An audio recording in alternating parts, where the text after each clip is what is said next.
মহাসড়কে চলাচল করা অবৈধ অটোরিকশা জব্দ করছে ঢাকা উত্তর সিটি কর্পোরেশন। সেটি কিন্তু আমরা আপনাদেরকে দেখাচ্ছিলাম।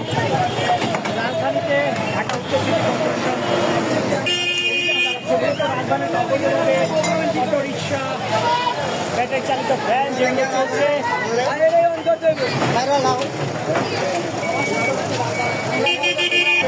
যে সকল অটোরিকশা মহাসড়কে চলাচল করছে সেগুলোকে ধরে ঢাকা উত্তর সিটি কর্পোরেশন জব্দ করছে এবং সেগুলোকে ভেঙে চুরে নিয়ে যাওয়া হচ্ছে, তেমনটি কিন্তু আমরা দেখতে পাচ্ছি এবং সেটি আমরা আপনাদেরকে দেখাচ্ছিলাম যে ভেঙে চুরে কিন্তু একদম জব্দ করা হচ্ছে অটোরিকশা।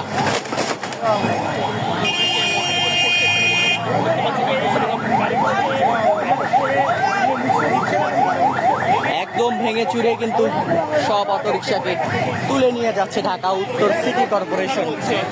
ঢাকা শহরে মহাসড়কে যে রিক্সাগুলো চলাচল করে, প্রধান সড়কে যেগুলো চলাচল করে সেগুলোকে আটক করে ভেঙে চুরে নিয়ে যাচ্ছেন এবং অনেক এখানে কিন্তু রয়েছে অনেকে যারা মালিক রয়েছে রিক্সা, তারা কিন্তু অনেকে আমরা দেখি যে কান্নাকাটি করছে, তারপরটি কিন্তু দেখছি, তবে কোনোভাবেই কিন্তু এখানে তাদেরকে শোনা হচ্ছে না, তেমনটি কিন্তু আমরা দেখতে পাচ্ছি।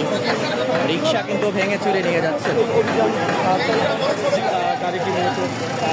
আবারও একটি রিক্সা ধরা হয়েছে এবং এটিকে কিন্তু তোলা হচ্ছে গাড়িতে, দেখতে পাচ্ছেন যে গাড়িতে রাখা হচ্ছে এবং দেখতে পেলেন যে যে কটি রিক্সা ধরা হয়েছে সবগুলোকেই কিন্তু ভেঙে চুরে নিয়ে যাচ্ছে ঢাকা উত্তর সিটি কর্পোরেশন, তেমনটি কিন্তু আমরা দেখতে পাচ্ছি এবং কোনো রিক্সাকেই ছাড় দেওয়া হচ্ছে না। ব্যাটারি চালিত যে রিক্সাগুলো রয়েছে, অবৈধ অটো রিক্সা রয়েছে, সেগুলোকে কিন্তু একদম আজকে অভিযানের মাধ্যমে সেগুলোকে ভেঙে চুরে নিয়ে যাওয়া হচ্ছে, দেখতে পাচ্ছেন।